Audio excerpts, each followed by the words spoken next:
The Accidental Entrepreneur is brought to you with the help of our sponsor, AWeber, the world's leading small business email marketing and automation service provider. Since 1998, AWeber has helped more than 1 million small businesses and entrepreneurs through its suite of web-based email marketing, automation tools, and education. AWeber, the best option when it comes to marketing your business. The podcast is also brought to you by the Alternative Board. Since 1989, the Alternative Board, or TAB, has been one of the leading peer advisory and business coaching organizations for independent business owners and CEOs across the world. By facilitating peer advisory boards, private one-on-one coaching, and strategic planning services, TAB helps business owners improve their businesses in ways that change their lives. And be sure to connect with our affiliate sponsor, GSM Growth Agency. They're boosting e-commerce businesses to 6 and 7 figures in revenue and cover everything from ads and social media influencers to making your website better. GSM Growth Agency focuses on taking businesses from startup success to bigger success, going above and beyond to make sure growth sticks around. They're all about cool ideas, lasting partnerships, and making your mark in the e-commerce world. And be sure to support the podcast by ordering some logo merchandise from our online store. Listen to all of our sponsors' commercials later in this episode and follow their links in the show notes to learn more about their products and services. Exactly. So generating phone calls and form submissions from their website or their landing page. And I had big dreams still of wanting to go to corporate. So I applied to a role at Saatchi & Saatchi, which is the agency of record for Toyota. Yeah. And I got a role there. And at big corporations, typically you're not doing all the marketing. You're not doing buffet style marketing anymore. You become a specialist. Right. Yeah. So at that role, I was doing Google Ads, pay-per-click for Toyota. And they're So I had all out west, like in California. That's what they're all. So when I was working for them, they were out in Torrance, and since then they've moved to LA. But yeah, so I started working there. I probably spent a good 2 years at Saatchi. It was really great experience. I think it really opened my eyes up to what the corporate world looked like, and Yeah, sure. Not very entrepreneurial. Exactly. And comparing it to a situation where I was working at a really small company, things were really nimble. When projects would come down the pipeline, they'd expect you to do things right away. Corporate, things take a really long time. Okay, welcome back to another podcast episode. We have another great guest, Michelle Kopp. You're going to hear from her in a moment about her background and what story she has to tell. Before we get into that, I want to welcome a new affiliate sponsor that we have on the podcast. GSM Growth Agency was founded by Anatoly Lubinsky. Anatoly actually was on the podcast on one of our live episodes in October. So if you go back and listen to that on YouTube or on one of the podcast directories, you'll hear Anatoly's incredible story. So we're happy to have GSM Growth Agency on board as an affiliate sponsor. If you work with them and they help you build your e-commerce business, it does support the podcast. We get a little payment from them, so it supports what we are doing. So if you're listening on your favorite podcast directory, please be sure to leave us a 5-star review. If you're watching us on YouTube, subscribe to the channel and like us so we can keep bringing you the quality guests that we have been bringing you all along. So let's get on with the show. The information provided in these episodes is for entertainment purposes only. It is not a guarantee of success or to be construed as advice of any kind. You should always seek advice from local licensed professionals before making any decisions. The dictionary defines an entrepreneur as a person who organizes and manages any enterprise, especially a business, usually with considerable initiative and risk. People often start a business without much choice, perhaps due to a job loss or just being dissatisfied at work, and they come up with an idea they just know can be successful. They become entrepreneurs by accident. That is to say, their success or failure happens by accident, not with intention. My name is Mitch Beinhacker. I'm a corporate attorney and a business advisor. You're listening to The Accidental Entrepreneur, my podcast about how to achieve success on purpose, not by accident. Join me along with our monthly guests where we share our knowledge and help you get a hold of your business. And now on to today's episode. Hi everyone, my name is Michelle Kopp. I am the founder of Level 28 Media, and I am a Google Ads pay-per-click advertising expert. I've come from working in corporate on global Fortune 500 accounts and have won multiple awards, and have then eventually started my own business where I help local businesses generate pay-per-click advertising. All right, Michelle. So thanks for joining me. I can't for the life of me remember how we connected. Maybe it was Podmatch or a booking agency or something like that. Do you remember? I think my assistant may have found your podcast and just reached out directly. Well, we're very famous in our own minds, so I don't. I guess when you do it long enough, people just start finding you. I think this is I think you're episode 295. I'm pretty sure. Wow. Yeah. So it's been about 4.5 years of just keep meeting people and keep interviewing. So I'm glad we met and connected. And today we're going to talk about, what all small business owners should know about pay-per-click advertising, and all the Google world and the other parts. It's not all Google, I guess, right? And the other parts of that world. But why don't we go back a little bit and talk about your background, your history, and how you got into that kind of stuff? Does that make sense?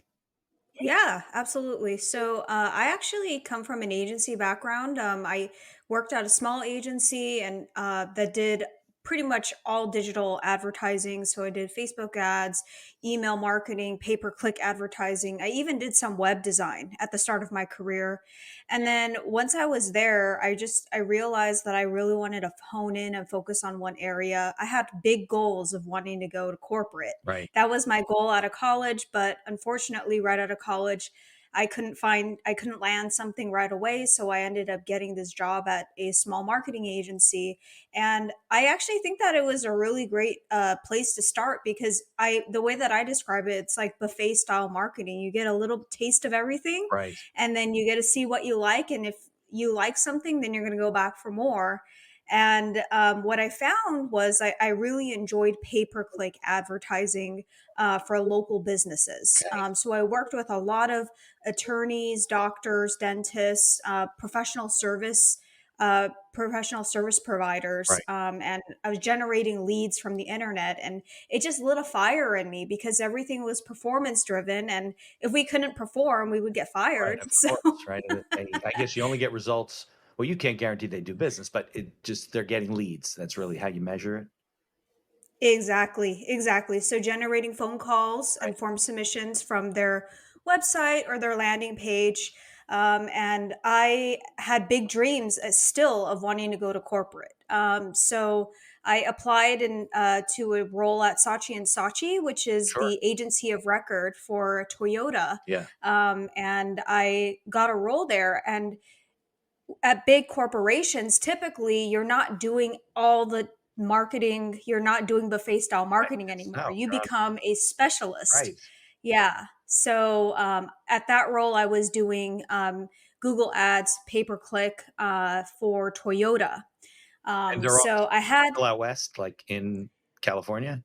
That's what their office Yeah, is. so when I was working for them, they were out in Torrance, and since then they've moved to LA. Okay. But yeah, so I started working there. I probably spent a good 2 years at Saatchi. It was really great experience. I think it really opened my eyes up to what the corporate world looked like, and Yeah. Sure. you know, Not very com- entrepreneurial. exactly. And comparing it to a situation where I was working at a really small company, things were really nimble. When projects would come down the pipeline, they'd expect you to do things right away. Corporate, things take a really long time. Yeah. Now let me ask you this question. So you weren't a programmer, right? You weren't doing like web SEO programming and stuff. So how did you learn? Oh, I have two questions for you. One is how did you learn about all the pay-per-click advertising? And also, how does that apply to a company like Toyota, right? Who is not selling cars on the web? I mean, they might be selling cars on the web now, right? In some capacity, Right. but they weren't there. So first of all, how did you learn the pay-per-click thing? I mean, what were you doing for these clients? Yeah. So basically the way that I learned, so I tried reading books, but it's different when you're reading like theory and then you're trying to apply it. Doesn't work. The best way, yeah, the best way to learn is just to do things and fail. Okay. And, I hate to say this, but, everyone comes from a place of being a beginner, but hey, I needed to learn. Oh, So I yeah. needed to just get my hands dirty and trial on some of my clients' accounts.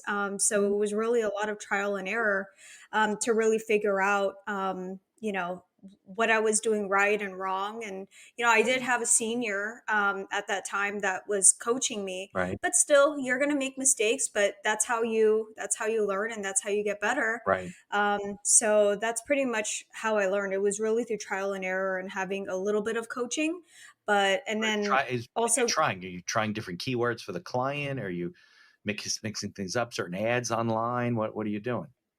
yeah, so there's a slew of strategies. Typically, the way that it works is with pay-per-click advertising, you select keywords that you think people would be searching for you Right. for, and you would then bid on those keywords to bring that traffic in and go to your website to then call you or submit a form or Right. And then become when some you type if of you lead. bid the highest number, you don't necessarily pay for it until someone clicks on the link, right? Exactly. That's why it's called pay per click advertising. So even if your ad appears in front of people, even if you had 1,000 impressions, you won't have to pay for that until someone actually clicks. And the cost of the click is determined based off of competition, and various different things in regards to the market and how well your account is optimized and stuff like that. Okay. So that's pretty much how it works. So it's pretty much blending data analysis and creative together Sure. in order to drive performance and generate these business metrics for So what clients. I do is if I bid on a set of keywords and I say I'll spend X amount of dollars, then you get a price per click, right? But you also have a budget. So it doesn't sound like you get a $25,000 bill because everybody clicked on the word, right? Exactly. So you can restrict it based off of what your daily budget or monthly budget is. Mhm. You would set a monthly budget and then you would divide it by 30 and then you would put in a daily budget and then you can optimize based off of that. Got it. So I understand. So a more popular keyword would eat up more of the budget quicker if people clicked on Exactly. it. Okay. Exactly. Now, so answer the second part of my question. So you go to Saatchi and Saatchi, you're working on the Toyota account, and they don't sell anything online. So what are they looking to do through that type of a program campaign? That's actually a really great question, and that's what drove me crazy about working there because they weren't focused on leads. Right. And here I am. I come from a place of being so performance driven. I come from a place of trying to drive return on investment, return on ad spend. But then here they are, they're measuring things like click through rate or button clicks. And Got it was really shocking to me because they were spending, and this is at that time, I'm not sure. Well, since then, we were moving more towards a lead generation type of model, it. Mhm. or tracking more lower funnel metrics. But at that time, it was like, why are we tracking someone who clicks on build a car or something like that where it doesn't show that they're like actually super serious. They just want to like see the different colors of the car Yeah. or look at the different makes and models. So that was really eye-opening to me, Yeah. I guess lead because gen would have been, especially then, more of an interest of like the local dealership, right? And Toyota leaves it up to them to find their own. exactly, because I worked on national, so that's why the metrics were a little bit more awareness based, Yeah. rather than like actual like lead gen lower funnel. Right. So They were looking that's just to get so their name out there and to know that people are visiting and but they're definitely more of elusive. I mean, they're like traditional advertising, right? Advertising is just kind of to get your name out there and get people to follow you and get people to know your name and keep the brand in front of them, I guess. But pay per click seems like I shouldn't use the word oxymoron, but it seems a little bit funny, right? To take that approach with a national or an international, in that case, company that's not really concerned about leads on the ground they leave that up to the dealerships. Now, maybe that's changing, right? yeah. Yeah, at that time it was just an awareness play. And that was something that I wasn't used to because coming from working with small businesses, a lot of these small businesses, they don't care about having their name in front of people. They just want, like, of course that would be great to Right, have, but that's an but expensive they want, approach. yeah, they want the leads. They don't really care about like blasting, media dollars like everywhere so that their name is known necessarily, but they just want the leads. Right. So that was really hard for me to like change my mindset from going from, oh, we need to generate X amount of leads to then, oh, we just need this many impressions and then the client's happy. Exactly. Okay, so that's interesting. So it got you frustrated though, and then you're like, I want to go back and be more on the ground, hands-on with smaller businesses, right? Yeah, so I think what it came down to is it came down to an identity crisis really when I was there, because I really like wanted to work in corporate. I thought that this was my end goal. I thought That that was your this was vision going to of your be, career, right? that was the vision Yeah. of my career. Like when I had dreams of working at Saatchi and Saatchi since I was in college. I went to the job fairs and applied, but it just took a really long time to get in. And once I was there, I was like, wait a minute, this is not, Terrible. is this, It's like yeah, law, this is right? So all my friends, we would go to law school, and you'd have this image of like getting a job with one of the big law firms, and this and so prestigious, and then you get the job, and your life is terrible. You hate it. You're working crazy hours. People are miserable, and you're not really doing the work that you really thought you were doing, really helping. exactly. Exactly, exactly. So it's just so interesting how, when I was in college, I just thought that that was going to be the end goal and the forever path for me. And then once I was in corporate, not just at Saatchi, but once I moved on to another organization in corporate, I just realized that it wasn't for me. Yeah. Now, when you in college, you were what, marketing and advertising major, or Correct. so Yeah. uh, a lot of your friends, your colleagues in the program, did they have the set? Was that like the common thing? Like, oh, well, you go work for Gray Advertising or whatever. These big Exactly. ads, Yeah. And then when you see your friends go on and do it, then you feel like a failure if you didn't do that. So that's kind of what happened with me. Some of my friends would go work for Disney and, Boeing and some really big companies out here in LA. And here I am, I get this job at a small marketing no name agency working on right? these local attorney accounts. And it's not that I'm embarrassed about it because I I'm still learned getting more than they did, experience. though. You know, they Exactly. were doing Exactly. everything. So, mhm. Yeah. So I was just going to ask you a question when you said that. How long? Because you had said that you won some awards when you were in corporate, right? So Yeah. what did you So, win? And it obviously didn't help you, like say, oh, I want to do this for longer. So what happened with that?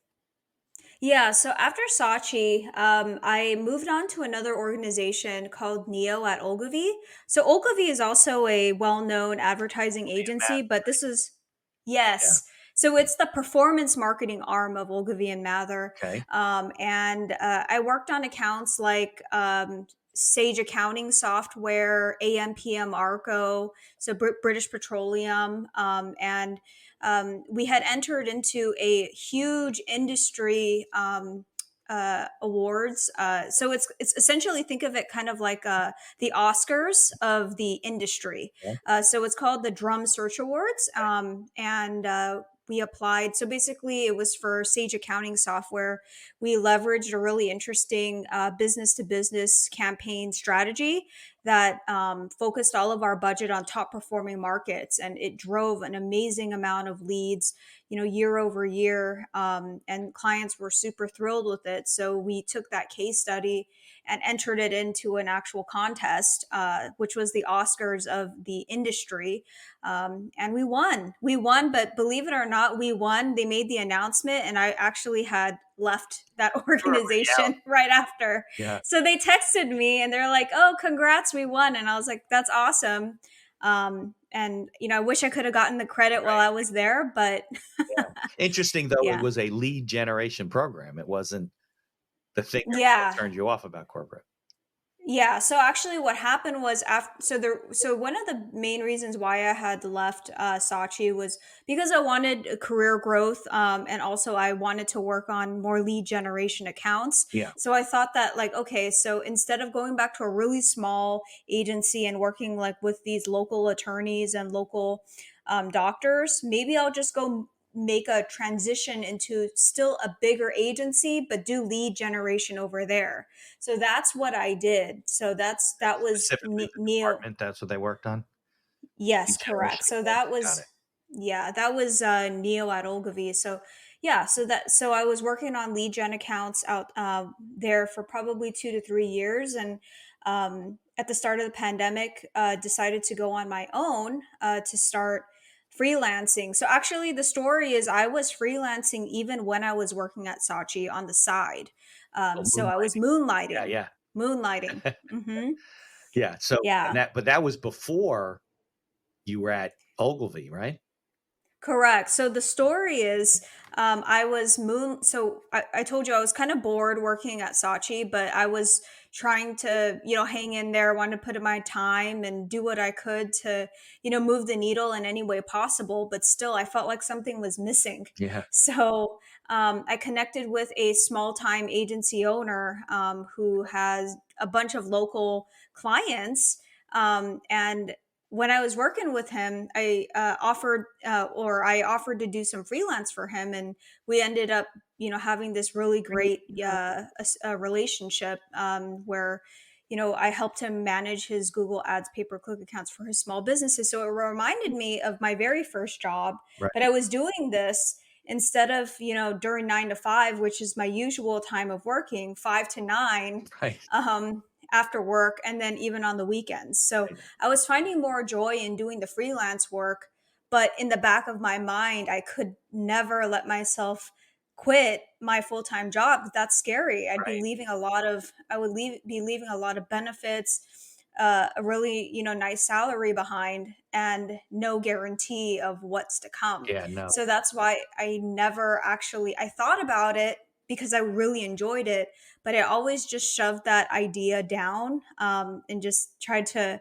hide it under the rug because I just couldn't see myself going down that path and couldn't really imagine myself being successful at that. right, and it's a new path, right? Because now you gotta find I mean, you were getting work from this guy, but it wouldn't be like Mm-hmm. that forever, so you'd have to find your own customers also, your own clients, your own accounts, and it's Mm-hmm. hard. Selling is hard, and, prospecting and building business, it's definitely difficult. You just I mean, I guess you could lead gen for yourself, right? But you still have to close the deals, Yeah, you know? exactly, exactly. So yeah, when I was working at Saatchi, I was doing this moonlighting on the side. I loved it, but I just couldn't let myself just do it full time, even though I secretly wanted to.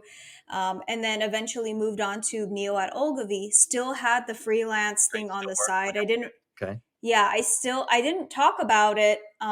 It wasn't anything illegal or anything because I wasn't competing against and Right, it or wasn't their working with any. marketplace, right? Yeah, Exactly. But you just don't want to talk about those types of things like in corporate, or else people start questioning if you're, right, if you're actually like there for the right reasons. But exactly. yeah, it was interesting. But what I think the big turning point for me was just I was just unhappy with the commute. I was commuting like 30 miles a day, and if you know LA, it is just a That could take you 4 crazy. hours. Oh yeah. Oh yeah. And it was 30 miles one way. So it was a 60-mile round trip. In the beginning, it was a really good gig. I really enjoyed, working there. I don't have anything negative to say. It was a really great experience. It just really came down to I didn't really see myself going in the direction of the associate director role or becoming like a big time manager or director. Right? You'd have to move up. Exactly. Because in this career, the higher you go up, you just become removed from the day to day and you're just managing people. Yeah, exactly. And that was just More not creative. my Yeah, interest. so you Hmm. think the pandemic was kinda like the breaking point, right? I think that was for a lot of people, like, now you're home, right? You're like, "Wow, I don't have to drive 60 miles and spend 2.5 hours in my car," you know? Yeah, it's kind of funny because I actually left right when the lockdown happened. So it was like right at the start of March 2020. So But that was just a I coincidence? Like it was just a coincidence. Yeah. It was, yeah. It's kind of funny because I tell people that I think I'm the pioneer of the great resignation because I probably didn't, are. yeah, I didn't realize that, that I was going to, that this thing was going to happen. But after I put in my 2 weeks notice, and then they started telling all the employees you could work from home, I thought I made a really big Yeah, I'm mistake sure I was because gonna say, yeah. yeah, because yeah, I always wanted to work from home. I always wanted a job where I could work from home. But at that time, working from home was looked down upon in corporate, Like unheard of. especially. Right, exactly. Yeah, exactly. So now that the corporate is letting everyone work from home, I was like, man, I'm really missing out. What I should in my head, I thought maybe what I should have done was just not not quit and let this thing happen. But I didn't know that the Right. pandemic was going to be that Yeah, serious. so We where just did that thought leave that you though? You quit your job, right? And what was like the day what was Michelle's plan the day after you quit? the plan was okay. So the plan that I told everyone was I was going to do freelancing full time, but secretly, I was actually going to look for a remote job at some type of agency.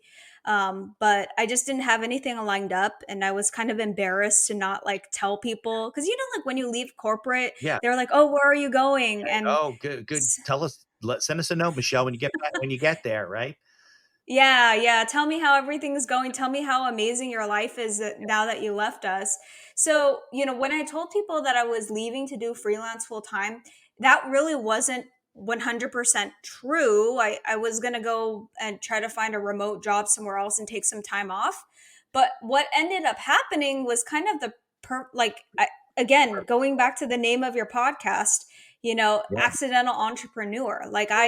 I always wanted to be an entrepreneur. I just didn't know. I just didn't know how I was going to become one.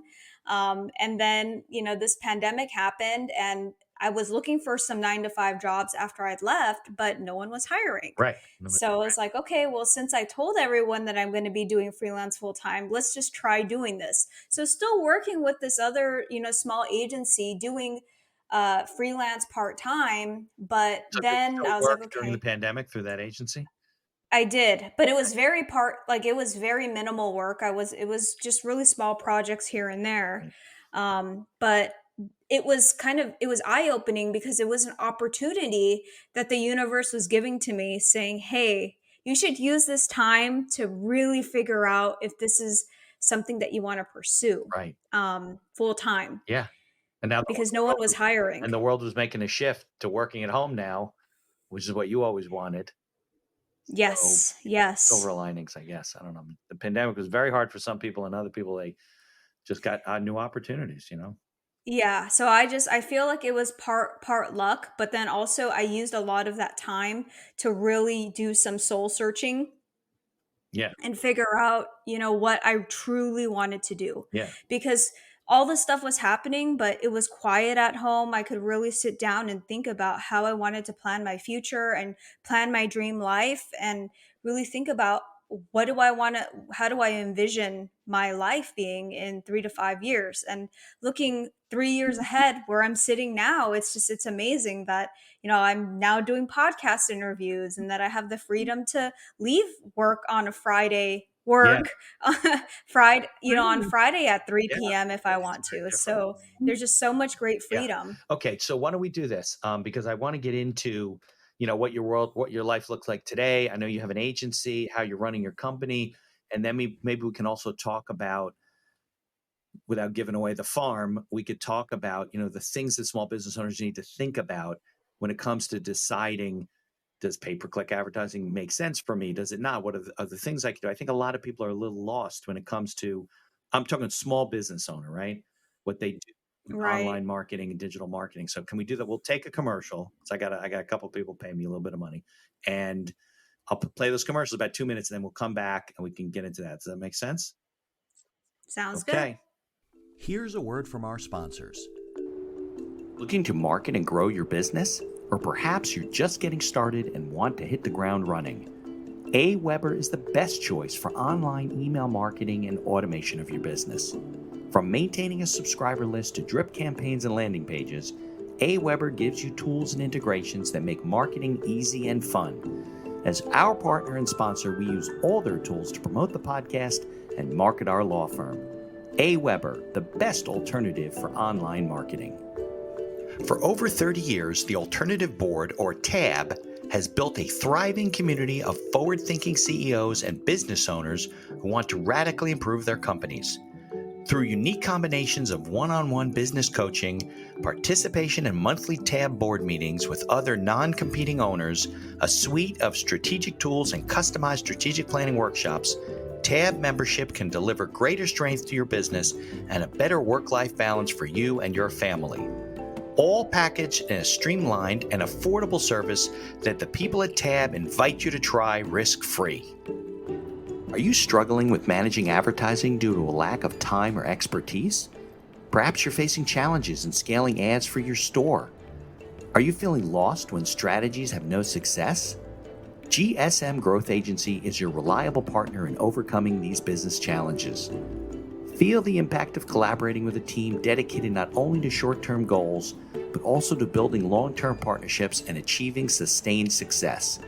Embark on an exciting journey to redefine the possibilities of e-commerce and create a legacy of unparalleled excellence. Take decisive action now. Follow their link in the show notes to receive a complimentary audit of your Shopify store conducted by a GSM expert. Propel your e-commerce game to new heights with GSM Growth Agency. Follow the link in the show notes to learn more about all of our sponsors. And now back to our show. Okay, the system's having trouble with commercials, so nobody gets commercials today. I'll put it into the audio version later on. We're not going to do it. Okay? I don't know, some sort of buffering or something like that. So, all right. So let's get back into what your agency looks like now, how you've built it. Because obviously, I assume it's virtual, right? You don't have 14 people working in your house. So maybe we can get into that. No. Right. So maybe we get into that, and then we'll talk about things that business owners should know and tips and things to look for and how do you make decisions about that stuff. Yeah. So as I had mentioned, I started my business in 2020, and since then was just flying solo here and there, working with freelancers on small projects. And eventually this year, I brought on an assistant. So it's me and assistant that were working together remotely. I've purposely designed my business to be more of a lifestyle business. I don't see myself managing like tens of, hundreds of people.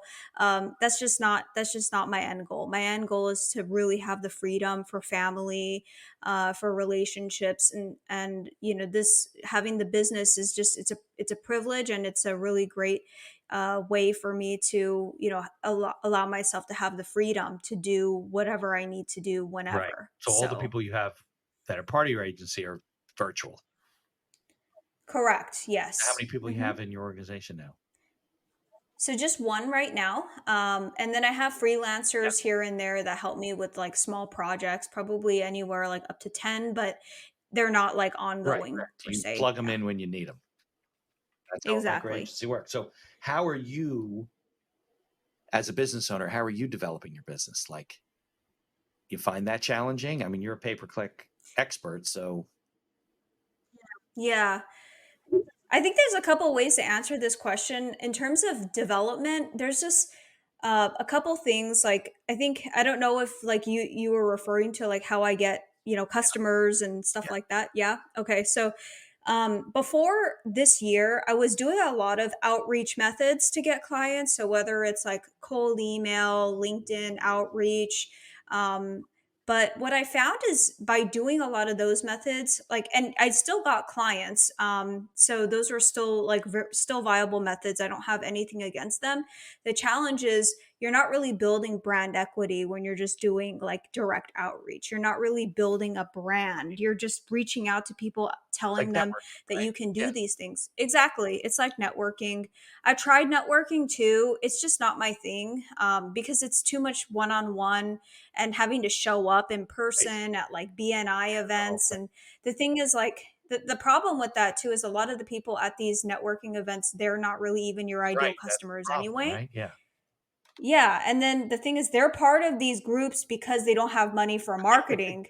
And I'm trying to sell my marketing services. So it just defeats the purpose. Right, exactly. Yeah, exactly. So So I tried in-person networking. I tried direct outreach. It worked really well. You would like direct outreach, But like you it would identify a business and then, right. exactly, and do direct outreach, not in like a slimy way. I'm Connect with sure you them. probably get Yeah, of emails. course, some of them. There are Yeah, ways people yeah. connect with So me that say, "Hey, I see Michelle, we do this and that." And if it's something that interests me, I'd be like, "Okay." But if they just said, "We're some agency, we do this," I would just delete it. So, exactly. So since then, I had great success with it, but I just realized that instead of me doing direct outreach to people, I want people to come to yeah, me. I want people to be primed and ready to buy. So the challenge with that is if you're going to go the more inbound, method instead of outbound, it's going to take a while to build your brand. yeah, So uh, at the start of the year, I had invested a lot in getting a YouTube channel set up. So I have a YouTube channel now, and it's really just for personal branding and also for my business, where I share tips on how to get certain results using Google Ads. And believe it or not, people are they finding do it. searchable So content. I do the same thing for law, and over time, I broke out the brand too of my personal brand with the podcast because it was kind of getting lost in the law firm. But I think people yeah, overlook like personal branding. They don't think it's valuable, and I think it is because they want to know you. They want, yeah, exactly, yeah. So do you exactly. have a website for the business, and then you have the YouTube channel for yourself? Yes. So the website is for the business, and the YouTube channel is a combination of myself and the business. So the name of the channel, like if you're looking it up, it will just say like Michelle Kopp Level 28 Got it. Media. And I have my own personal like LinkedIn profile there because I want the name to be associated with like Google Ads Right. expert, and I want people to associate the company name with like Google Ads agency. So that's why I did it that way. Originally, it was just Level 28 Media, and it was just showing my face. But then people didn't know who I am. They just see this, they just see my picture, and they know my face, but then they don't know my name. So that was Yeah, it's a something. But it's side just to what you do. So are you going to yeah. take snippets and throw it on TikTok and stuff like that? Yep. Eventually, yeah. So right now, I'm just trying to build up a bunch of content and then eventually splice it up and create little nuggets that I could put across, the short form content and stuff Yeah. like that. So it's a great discovery channel, and if I say if I have to, say that I regret something, it's not starting it Right. sooner because yeah, it takes time. It really does. And believe it or not, I actually had thoughts of potentially like quitting at some points where I wasn't growing, and I was like, okay, well, this is a lot of work, but I just need to keep doing it. I've been consistent every single week this Yeah. year, and it's built up into something. And I think like with content, you just have to realize that it just takes It does. time, It does. lots of And time. you mentioned it before. Consistency is so important. Like you have to do it so it's comfortable for you to create the content and put it out. That's why I run the podcast the way I do. I edit it the same way all the time because I don't want to burn out. And I think, yeah, it did. It took 10, 12 months, more than a year before I got anything back from the podcast in terms of recognition and connecting with people and Hmm. stuff like that. And I think people really, like you said, they don't really see the value. They give up too soon. They're like, well, I mean, I posted on LinkedIn one time and it didn't do. I'm like, one time. Yeah, how about once a day Hmm. for 60 days and see what happens? Once a week for 180 days, for 6 months. See if Hmm. you start to get some recognition. I know it's a little bit off the pay per click that we're talking about, but I Hmm. think digital content is, people. I think a lot of attorneys are a good example, right? They worked with Yeah. attorneys before, right? A lot of them feel like, well, if I Yes. put free stuff out, if I put information out on the internet, what do they need me for? I'm like, what are you about? Like the world doesn't work that way. You can't give away information. People are just going to go do it on their own. Now they're lawyers. It's just that they start following you and Mm-mm. saying, you know what? Michelle knows what she's talking I trust about. them. Right. It builds trust. And they Mhm. do learn some things to become comfortable with whatever you do. And then when they're ready and they're the right customer and they can buy, they're going to call you. They're not going to do it on their own. That's stupid. And if they really Mhm. want to do it on their own, they're not a customer for you anyway. right? Exactly. Yeah, Exactly. absolutely. Um, okay, so let's get into maybe things that business owners should think about, because I really think that I find on a regular basis that people just don't. Everybody knows what pay-per-click advertising is, like I said before the break, and that we didn't have, and they and they but they don't really know what it is. Like, they know what it is when you're on the internet and you're clicking Google, but they don't equate to how it can help their business and what they can do. And I think a lot of people struggle with that. Yeah, yeah. So I can certainly give a little bit of insight into that. So when you're searching on Google, what happens is when you search, then you're going to be taken to something called the search engine results page. So you get to see all the answers or all the listings that Google is going to be giving you based off of what you're Okay. searching. On this search engine results page, at the very top, there's something called the paid search pay-per-click results, and it will say something like sponsored by, Yeah. or something like that, or this is an ad, but it doesn't really look like an ad. It looks like it blends into Right. the page You've really like well. bought your way to the top of the um page. Exactly. So kind of think of it like you bought like a fast pass, way to the front of the line at Okay. Disneyland, right? So that's pretty much what pay-per-click advertising is. You're buying your way to the top, versus below pay-per-click advertising is the organic listings, which is the way to get there is using SEO, search engine optimization. And SEO, even though it's free, to when someone clicks on any of those listings, it can take a lot of time to appear because there's a lot of different things that you have to do to your website, whether it's writing blogs, optimizing the pages, getting reviews, And you always have to and a be lot of doing other it, right? technical things. Yeah, Yeah. because as soon as you stop doing SEO in a week, everything's, or maybe 2 days, everything's going to be stale, right? Exactly. So that's what I don't actually touch SEO. That's not my bread and butter, but everyone wants SEO. I would want SEO, and I do pay per click. But what tends to happen is there's a lot of local businesses that compete in very, very competitive markets where it could take 1 to 2 years to even rank for a keyword like orthodontist near me in, let's say, Seattle.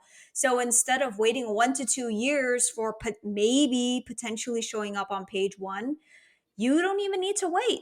Just use Google Ads, and as long as you have things set up properly, your ads can start appearing within 24 hours, as long as you're not violating any Right. rules. So you're just jumping to the front of the line, and your ads are on top of all the organic Now, listings. if you showed up in the sponsored links and I scrolled down and saw your website and clicked on it below that, then you don't pay?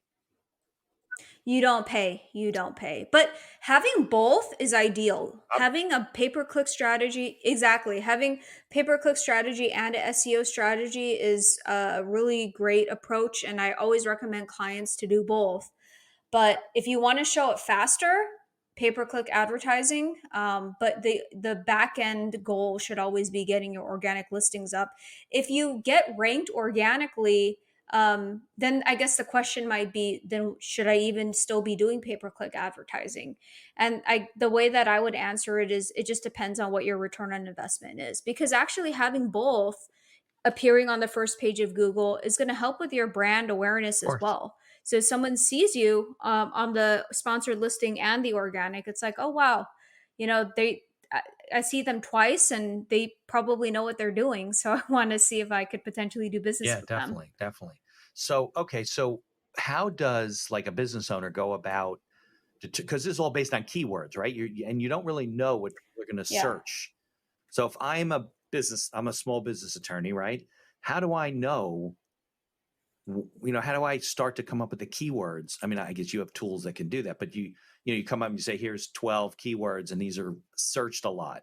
How do I determine what's better and what's not?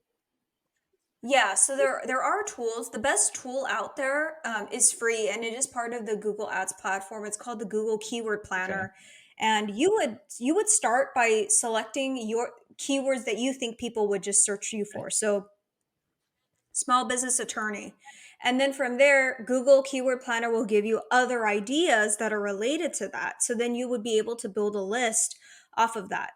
So that's one way. Another way could potentially be using the Google keyword suggest. So you could go to Google and type in small business attorney. And then, like when you search in Google, they'll have like a Yeah. drop down with a bunch of different auto Right. suggest. That's also another way to go about finding popular keywords that are in relation to your That's why it's keyword. coming up that way. Exactly. So that's why they appear that way. It's because it's based off of how popular those terms are. Oh, Um, and in terms of people searching. Another way is asking your ideal clients, how would you go about searching for a corporate attorney or a small business attorney on Google? What would you type in? And then you would get some ideas from there. So there's a couple different ways, but those are the top three ways that I would recommend any beginner. so do you think that keywords and all this stuff kind of works better in some industries versus other? I always have this argument with, see, I think there's business out there for everybody, but clearly, like in my world, right?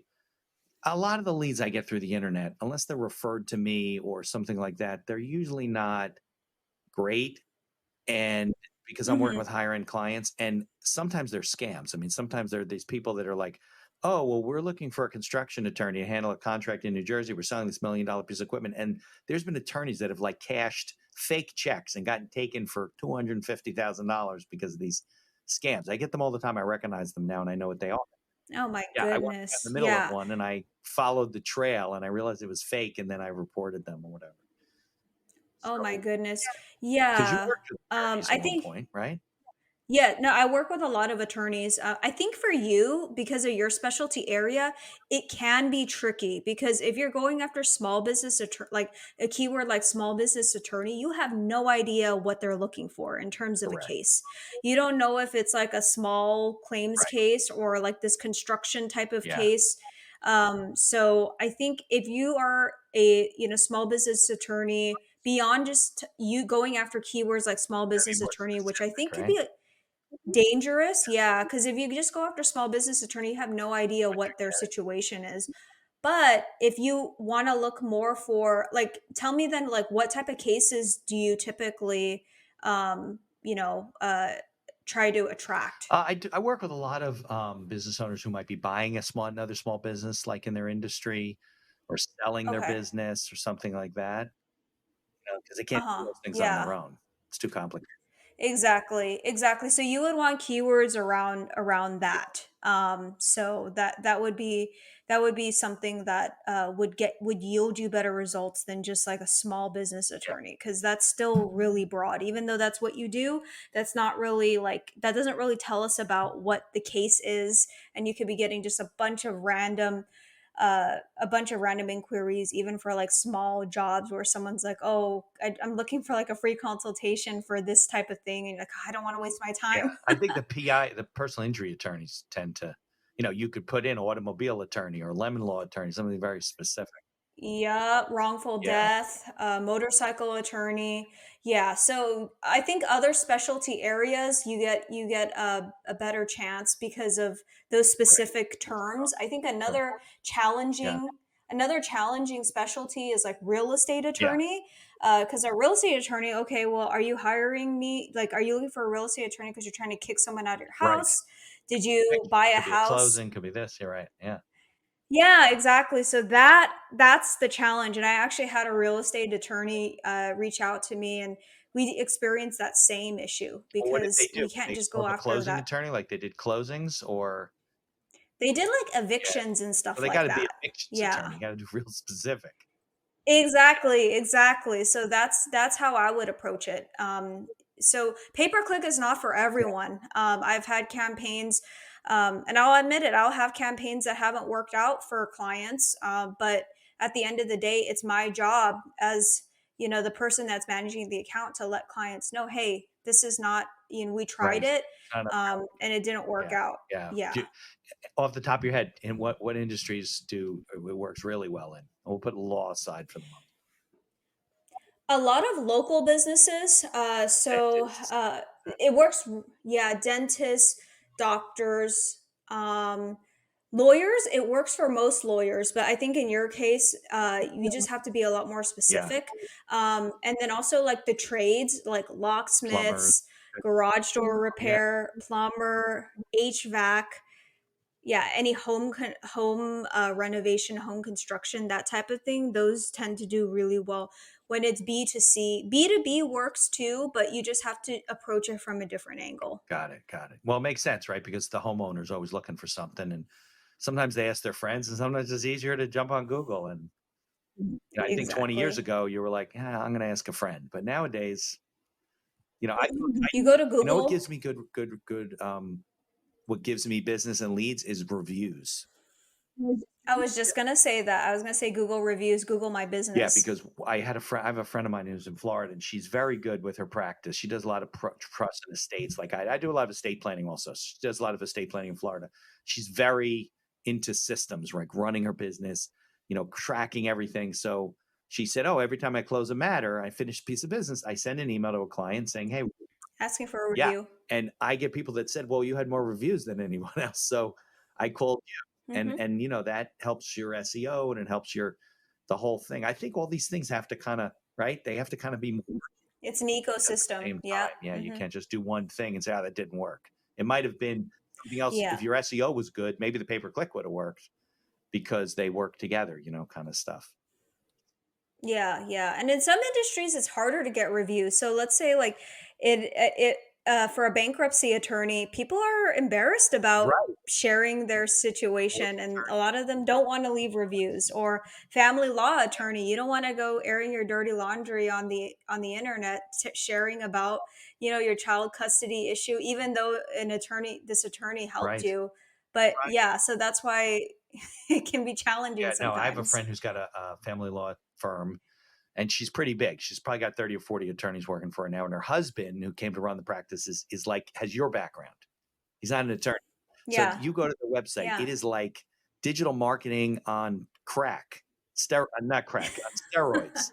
And things are popping up, and they Yeah. do pay per click advertising and SEO. They get so many leads through the internet, but a lot of them are, small cases. You're not going to get somebody who's getting divorced and they got a $20 million estate. Usually you're going to be recommended to somebody. Your CPA is going to say, "Hey, why don't you call Mhm. my friend? He's one of the top family law attorneys," but Yeah. they get a huge volume of business, smaller businesses. Mhm. How about retail stores? Like I Mhm. find that you go in a retail store, there's some retail stores they'll say, "Hey, we'll give you a free whatever if you put, hashtag us on Instagram," or whatever it is. And then some just they're off, they don't do anything. So you think that works for retail stores? Oh, like giving some type of incentive to get Yeah, and pay per reviews? click and things like that. Yeah, to get them in the So, yeah, giving incentives to get reviews, it can be tricky because apparently for Yelp, that's like against the policies. Even though I've seen it all the time, I go to like a coffee shop and they're like, "Oh, hey, leave us a review, show us a review, and you get a free coffee." So it is it's against the rules. I think even Google has some rules about that too, but I know it yeah, works. So no, no, just absolutely. yeah, We were at a cigar shop Mhm. in Florida, and they're like, "Listen, we'll give you free cigars. Just you know, Leave a on Instagram." It review. wasn't even, was it yeah, it was leave a review. That's what it was. It was a Google review or Instagram Hmm. post or something. Get a free Right. cigar. That's exactly what it was. It was pretty funny. Okay, so how would I get started then if I'm the small business owner? I use the tools that you on Yeah. your own versus Yeah. working So with you. If I don't have the budget for I it, think like how do I get started to get the budget so then I can offload it to you and get better results? I think the challenge with answering that question is no matter what, you're going to need a budget for pay per click. So whether it's you're paying a professional or not, you need the budget so you could pay Yeah. Google. And it doesn't work where, oh, let's just try it for like $100 and see what we get. And if we get $1,000 return, I'll put the $1,000 So, back in. There is a minimum that you need, and it really just depends on the market and it depends on how much you can afford. So let's say that you're like a personal injury attorney in Los Angeles, where I'm at. Average cost per click, $1,000. yeah, sure. Okay, Competitive, so right? Yeah. exactly. But remember, those cases can be worth millions upon millions. So of course, you can't just go into it thinking like, "Oh, I'm just going to put $1,000 and then I'm going to be able to see a return on investment." No, you need to allow yourself room because not every click is going to turn into a Right. lead. And you need to have a sufficient budget, because it's like you're driving a car with barely any gas in it, and then eventually it's just going to go out, and then you're just going to be stuck in the middle of the Yeah. road. So I always recommend my clients, to have a certain level of budget, but that budget's just going to depend on the market and the research that I do, in order to see some level of Yeah. results. So I always do forecasting, and I'll say, okay, based off of your market, we would probably need about $2,000 a month, and this is how many leads we expect to get. If your close rate is this, depending on how good you are at retaining these clients, then this is how many clients you could get. But these are all Right. assumptions, and there's also no Right. And you guarantee. need enough data to be able to extrapolate those things. If you only did it for a month and you say, well, that we got one lead, it didn't work. You need more time to.